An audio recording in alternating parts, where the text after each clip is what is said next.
आयत दिसतोय, भ्रमणध्वनी संचाची लांबी त्याच्या रुंदीपेक्षा 3 ने जास्त आहे. त्याची परिमिती तुम्हाला दिली. तुम्हाला परिमिती सांगितली ना मी काय असते, एखादा आयत काढला, यस तुम्हाला ऑब्विसली माहीत पाहिजे, तुम्ही जर PYQ सोडत आहे तुम्हाला ऑलरेडी माहीत पाहिजे या गोष्टी.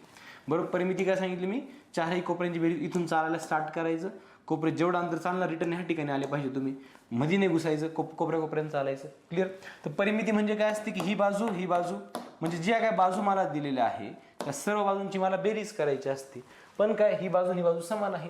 तर ते काय म्हटले, संजयची जी लांबी आहे रुंदीपेक्षा 3 ने जास्त आहे. रुंदीला बघा एक्स कशाला मानायचं हे ध्यानात ठेवायचं, कधी कधी कळत नाही, याला एक्स मानू का याला एक्स मानतो. अजून फक्त ध्यानात ठेवा, कोण कोणावर डिपेंड आहे, लांबी रुंदीवर डिपेंड आहे की रुंदी लांबीवर डिपेंड आहे, कोण कोणावर डिपेंड आहे. मला वाचून काय कळतंय, लांबी रुंदीपेक्षा 3 ने जास्त म्हणजे लांबी म्हणजे रुंदीवर डिपेंड आहे, ज्यावर डिपेंड असतो आपण त्याला एक्स मानतो. क्लिअर आहे.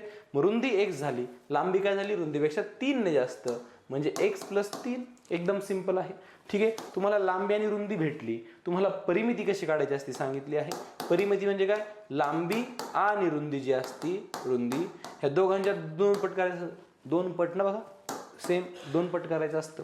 चला, रुंदीच्या दुप्पट केल्यावर काय होईल, एक्सच्या दुप्पट 2x, लांबीच्या दुप्पट केल्यावर काय होईल, इथं पण x आहे बघा, सगळ्यांनी दुप्पट करायचं. 2 याच्या पण दुप्पट 2x आणि त्या 3च्या दुप्पट 6. हे कळालं प्रत्येकाला, ही परिमिती कळाली, लांबीच्या दुप्पट रुंदीच्या दुप्पट.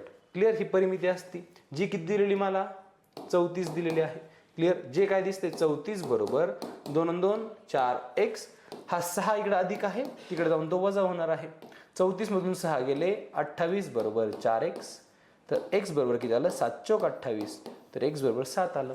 यांनी काय विचारलं मला, तर लांबी किती. यावेळेस घाईघाईत बघा x बरोबर 7 बघून आपण कधी कधी घाईघाईत 7 लिहून येतो, पण ही माझी रुंदी आहे, लांबी रुंदीपेक्षा 3 ने जास्त आहे, जी माझी 7 आणि 3 किती होतं रे, जी माझी 10 होणार आहे.